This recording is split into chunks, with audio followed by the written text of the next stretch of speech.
रामकृष्ण हरी. एका नवीन घटनेच्या व्हिडिओमध्ये आपलं स्वागत आहे. आजच्या आज आपण घटना पाहणार आहोत कर्नाटक राज्यातील.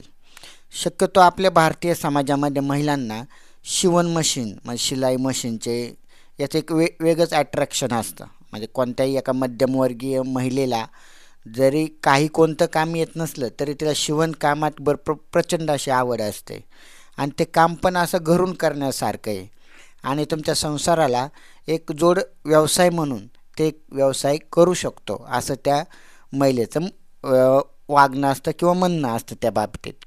म्हणून शक्यतो महिलांचं या शिवणकामाच्या बाबतीत जास्तीत जास्त त्यांना आवड पण असते आणि अट्रॅक्शन पण असतं. तशीच ही घटना आहे आणि ह्या अट्रॅक्शनच्या गोष्टीतूनच कसं हे एक प्रेम प्रकरण तयार झालं ना. एका टेलरने मुस्लिम समाजाच्या एका टेलरने कशा प्रकारे एका महिलेला प्रेमाच्या जाळ्यात ओढलं आणि तिच्या नवऱ्याचा हत्येचा कट रचला हे आज आपण ह्या घटनेच्या माध्यमातून पाहणार आहोत. तर तुम्ही अजूनही चॅनलवर नवीन असाल आणि चॅनलला सबस्क्राईब केलं नसेल तर सबस्क्राईब करायला विसरू नका. तर ही गोष्ट आहे अश्विनची आणि सचिनची. सचिन आणि अश्विनी. सचिनचं वय वर्ष होतं 45 आणि अश्विनी होती 38 वर्षाची. कर्नाटकातील एका ग्रामीण भागातील खेड्यात ते दोघं आपल्या सुखाचा संसार करत होते. आता गाव छोटं होतं, 1-2 हजार लोकसंख्येचं गाव होतं आणि आता अश्विनी आणि सचिनला एक छोटा मुलगा आणि एक मुलगी पण झाली होती. आता यांचा सुखाचा संसार होता. हा जो सचिन होता हा दिवसभर आपल्या शेतीतलं काम करायचा आणि अश्विनी होती ही हाऊसवाईफ होती. म्हणजे घरी राहूनच ती काहीतरी जोडधंदा म्हणून शोधून मिळतोय का त्यासाठी ती प्रयत्न करायची. आता कधी ती कामाला जायची शेतात, कधी दुसऱ्या तिथंसुद्धा कामाला जायची, पण त्यातून पाहिजे तसा तिला इन्कम मिळत नव्हता आणि शेती पण एक थोडकीच होती म्हणून ते काही ना काही दुसऱ्या व्यवसायाच्या शोधात होते. आता ही अश्विनी जिथं राहत होती आणि हा सचिन तिथूनच थोड्या अंतरावर एक सचिनचं आईवडील राहत होते. आईवडील आणि भाऊ राहत होता. म्हणजे एकत्र कुटुंब पद्धती त्यांचं पटत नव्हतं अश्विनीचं तिच्या आई सासू सासऱ्यांबरोबर, म्हणून ती वेगळी राहत होती. आता वेगळं राहणं आणि ते काय म्हणतात एक स्वातंत्र्य आलं म्हणजे की तुमच्यावर बंधन नसतं कोणाचं आणि तुमच्यावर लक्ष ठेवायला पण कोणी नसतं. नवरा शक्यतो कामाला गेल्यानंतर तुम्ही इकडे दिवसभर घरामध्ये काय करताय हे पाहायला शक्यतो कोणी नसतं आणि मुलं पण शाळेतच जातात. आता ही अश्विनी तिथूनच थोड्या अंतरावर त्यांच्या घरापासून एक थोड्याच अंतरावर एक सलीम सय्यद नावाच्या 32 वर्षीय तरुणाचं टेलरिंगचं दुकान होतं. तो लेडीज आणि जेंट्स अशा दोन्ही प्रकारचे कपडे शिवायचा. त्याच्यामुळं या सचिनची आणि अश्विनीची सुद्धा त्याच्याकडे कपडे शिवायला असायचे. आता हा सचिनचा सुद्धा जो सलीम होता हा सचिनच्या सुद्धा ओळखीचा होता आणि अश्विनीच्या सुद्धा ओळखीचा होता. आता हा सलीम होता हा होता बोलबच्चन.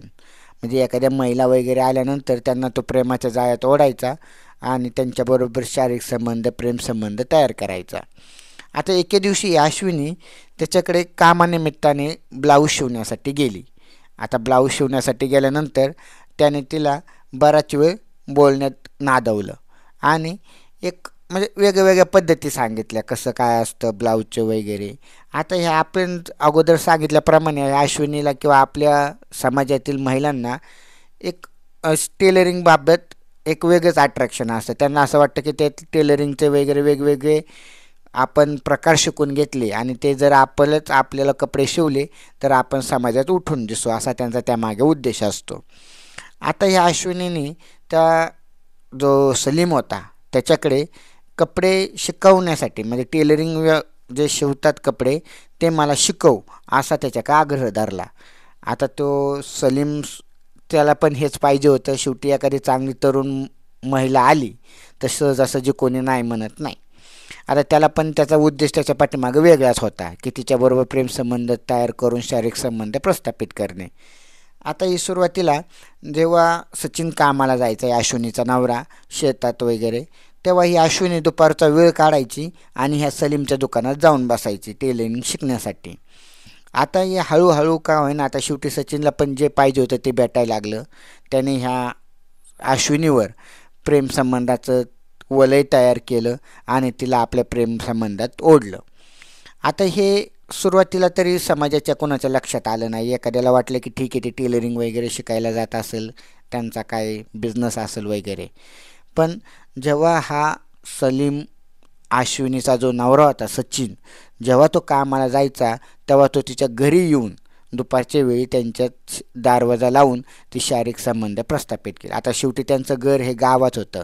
गावात जर एखादा पुरुष एखाद्या महिलेच्या घरात शिरला आणि दरवाजा वगैरे लावून घेतलं तर कोणीही किती नाही म्हणलं तरी ते कुजबूज होते, त्यांना पाहणारे असतात आणि ही बातमी तिच्या नवऱ्या वगैरेपर्यंत पोहोचवतात असते कशी पण करून. आता दुपारच्या वेळी यांचे बरेच दिवस असे शारीरिक संबंध लपून छपून चालले होते. कधी टेलरिंगच्या दुकानामध्ये ती जेव्हा त्याच्या अश्विनी जेव्हा सलीमकडे शिकायला यायची तेव्हा दुपारच्या वेळी शक्यतो दुकानात गर्दी नसायची, तेव्हा ते दरवाजा आतून वगैरे लावून शटर खाली घेऊन ते दुकानातसुद्धा शारीरिक संबंध प्रस्थापित करू लागले.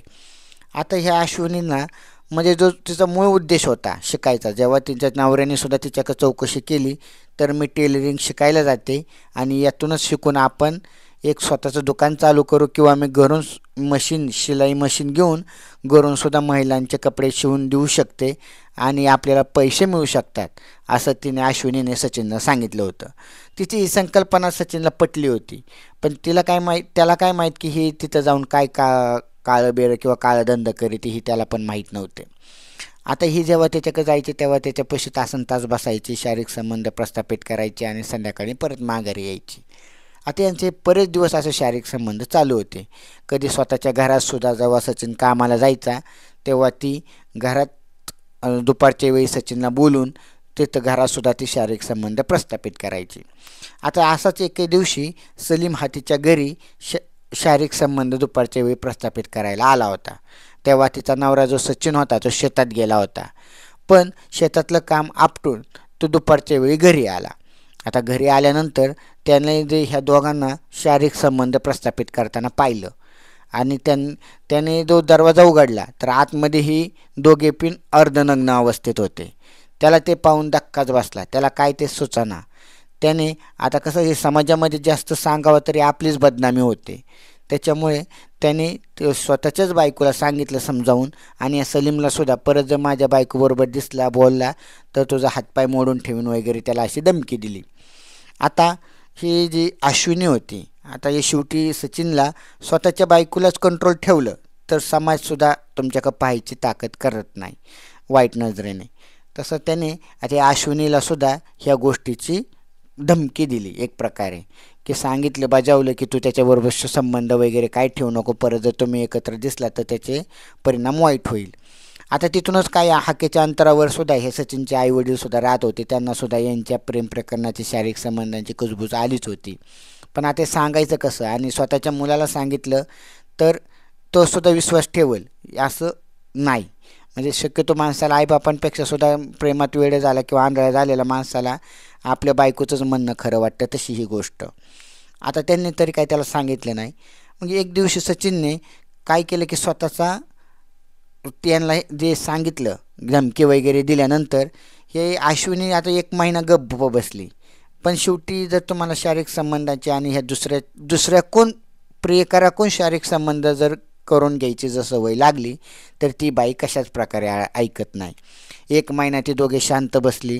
त्याच्यानंतरसुद्धा एके दिवशी हा सचिन कामाला शेतात गेल्यानंतर ही बाई तिचा जो प्रियकर होती सलीमला ती पाठीमागच्या दरवाज्यातून गपचूप बोलवायची आणि तिथं शारीरिक संबंध प्रस्थापित करायची. आता सचिनला असं वाटलं होतं की आपण बायकोला सांगितले आता बायको आपल्या दाकाच्या बाहेर जाणार नाही आणि ती व्यवस्थित वागेल म्हणून. पण नंतरसुद्धा यांच्यातले हे शारीरिक संबंध चालूच होते. आता ही सचिनच्या आईने एके दिवशी यांना पकडलं होतं आणि तिने सचिनला याची बातमी पण दिली होती. पण सचिनला ते खरं वाटलं नाही आणि त्याला वाटलं की अगोदरच मी सांगितलं होतं म्हणजे बायकोला किंवा मागच्या वेळेस जे पकडलं होतं तेच आई सांगत असेल म्हणून त्याने त्याच्याकडे दुर्लक्ष केलं. आता एके दिवशी परत सचिनने ह्या सलीमला आणि अश्विनीला घरातच शारीरिक संबंध करताना पकडलं. त्याने परत त्या सलीमला तिथं चोप दिला, घरामध्ये चांगला चोप दिला आणि त्याने बायकोलासुद्धा तिथं मारहाण केली. आता त्यांच्यातले शारीरिक संबंध बऱ्यापैकी थांबले होते 1-2 महिने. पण आता या दोघांना पण स्वतः एकमेकांच्या शरीराची ओढ लागली होती आणि जो सचिन होता नवरा तो यांच्या शारीरिक संबंधांमध्ये अडसर ठरत होता. म्हणून त्यांनी सलीमने आणि अश्विनीने स्वतःच्या नवऱ्याचा काटा काढायचा असं ठरवलं. आता ते ठरवल्यानंतर दुपारच्या वेळी एके दिवशी मुलं शाळेत गेलेली असताना आणि तिथं आसपास कोण शांतता असताना ह्या महिलेने अश्विनीने सलीमला फोन करून घरात बोलवलं. हिचा नवरा दुपारच्या वेळी गाढ झोपला होता. शेतातून कष्ट करून तो आला होता आणि निवांत झोपला होता. आता तो दिवाणवर झोपला होता तर तिथं ह्या सलीमने आणि अश्विनीने त्याचे हातपाय धरले आणि या सलीमने त्याचं नाक दाबून उशीने त्याच्या तोंडावर दाब देण्याचा प्रयत्न केला. मग त्याचं नाक तोंड दाबायचा प्रयत्न केला की त्यातून तो मरून जाईल. पण त्याने कसं तरी आपलं स्वतःतून त्यातून सुटका करून घेतली आणि जे दिवाण आणि भिंत यांच्यामध्ये जी सापट होती तो त्याच्यात जाऊन पडला आणि तिथून मोठ्या मोठ्याने ओरडू लागला, वाचवा वाचवा वाचवा. आता त्याचा शेजारीच आसपास घरं होती, तो गावात राहत होता, त्याच्यामुळे शेजारी पाजारी तिथं पळत आले आणि त्यांनी ह्या दोघांना पकडलं, काय झालं म्हणून. मग त्यांनी तेव्हा ही अश्विनी आणि सचिन तिथं आणि जो सलीम तिचा प्रियकर तो तिथंच होती घरात आणि सचिन त्या भिंतीच्या आणि दिवाणच्या सापटीमध्ये पडून जोरजोरात ओरडत होता, वाचवा वाचवा. आता ह्या सलीमला आणि अश्विनीला काय करावं ते समजाना, कारण गाव गोळा झालं होतं बाहेर.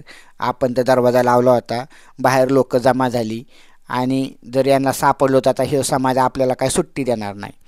मग असं करून त्या समाजाने बाहेर जिचं ते चुलते वगैरे जमा झाले होते त्यांनी ते दरवाजा वाजवला. आतून तर आवाज येत होता, मला वाचवा मला वाचवा, पण दरवाजा कोण उघडत नव्हतं. मग शेवटी यांनी दरवाजा तोडला तर आतमध्ये हिचा प्रियकर अश्विनीचा जो सलीम, ते अश्विनी आणि हा सचिन त्या भिंतीच्या आणि दिवाणच्या सापटीमध्ये पडलेला तिथून तो ओरडत होता. मग त्यांनी त्याला बाहेर काढलं आणि त्याच्याकडे थोडी चौकशी केल्यानंतर त्याने जे खरं सांगितलं. मग ह्या जमावाने ह्या सचिनला पोलिसांच्या जिचा जो प्रियकर होता सलीमला आणि अश्विनीला पोलिसांच्या ताब्यात दिलं आणि हे प्रकरण संपवलं. तर हे सांगायचा उद्देश असा की एखाद्या समाजामध्ये एखाद्या महिलेला जर शारीरिक संबंधाची कशी सवय लागली तर ती महिला कशाच प्रकारे ऐकत नाही. परपुरुषाकडून जर शारीरिक संबंध जर शरीराची भूक भागून घ्यायची जर सवय लागली तर ती महिला हा नाही तर तो अशा प्रकारचा ते ऑप्शन शोधतात. आता काही यांना नवरा शारीरिक सुख देतो अशातली गोष्ट नाही, नवरा पण शारीरिक सुख देतच असतो, पण यांना बाहेरच्या शारीरिक सुखाची सवय लागलेली असते आणि त्याच्यामुळे ही जी सवय असते ही प्रचंड घातक असते. त्यातून समाजात आता हा तिचा नवरा होता सचिन, हा थोडक्यात वाचला, म्हणजे तो त्याच्या सापटीत पडला म्हणून तो वाचला, नाही तर त्याचासुद्धा अंत जवळ आला होता. तर ही घटना अशा प्रकारे घडली तर चॅनलला सबस्क्राईब करा विसरू नका. रामकृष्ण हरी.